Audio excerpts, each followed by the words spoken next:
special teams question. Then we'll get Coach Nito. Hey, Coach. Ashton's really jumped off the page in terms of his physicality, his ability to just really press receivers. What else have you seen out of him outside of that? Yeah, toughness. You know, him coming from Louisiana, Archbishop Rummel, a really good program. Just for example, he dislocated his middle finger during one-on-ones, and he got it popped back in, and he was back in the next period. So, I mean, this is a guy that loves football and is tough, and he's very competitive. I think we've done a really good job on the other side of the ball of giving our guys the opportunity for iron and sharpening iron. So Stampson is definitely going to benefit from being here. His familiarity and his zone defense, how does that continuity impact his transition into this defense? Yeah, I think LSU is obviously one of the most prestigious programs in the country as far as producing DBs. Coach Raymond does a good job with those guys. So I knew I was getting a guy that had a wealth of experience of playing this game at a high level. Him finishing second in the SEC in pass breakups, but just to get that guy and give him an opportunity to come be the guy here with the departures that we had this past season, I'm excited for what he can do for us on the defensive end. With those departures that you were talking about, how have you seen Rodney Bish kind of embrace a bigger role? Yeah, he's embraced a really big role this offseason. I feel like there's a lot of talent in the room as well, so there's not a lot of grace as previous years. You know, having 5 cornerbacks on scholarship to now presently having 8 guys on scholarship. I mean, when you look at those guys at practice, I couldn't be more excited for Coach Meat.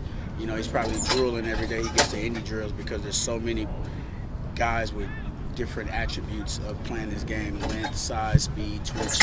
You know, Daquan Dunn is also flashing as a younger guy in that room, so it's a really good spot of where our youth is and our veteran presence in that room. We talk about how he's embracing a bigger role. Do you also feel like with that he's grown into being more of a leader?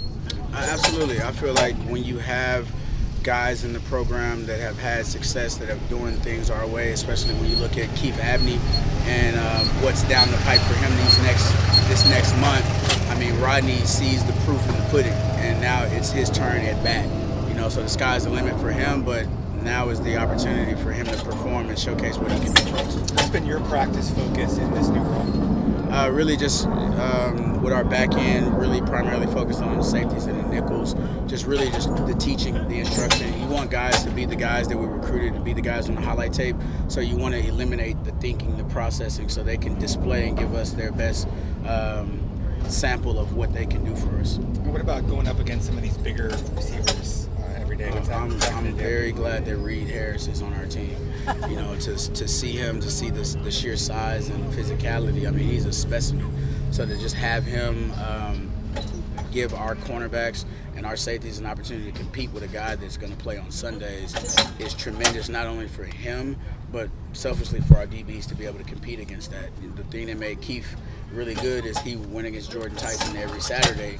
And how many times did he see Jordan Tyson on Saturday? 0. So it did a lot for his confidence. So hopefully having Reed Harris on the offensive side of the ball gives our DBs so much confidence going against him, going against Raiden Vinesbright, going against Omarion, gives these guys so much confidence when they step into Mountain America Stadium on Saturdays.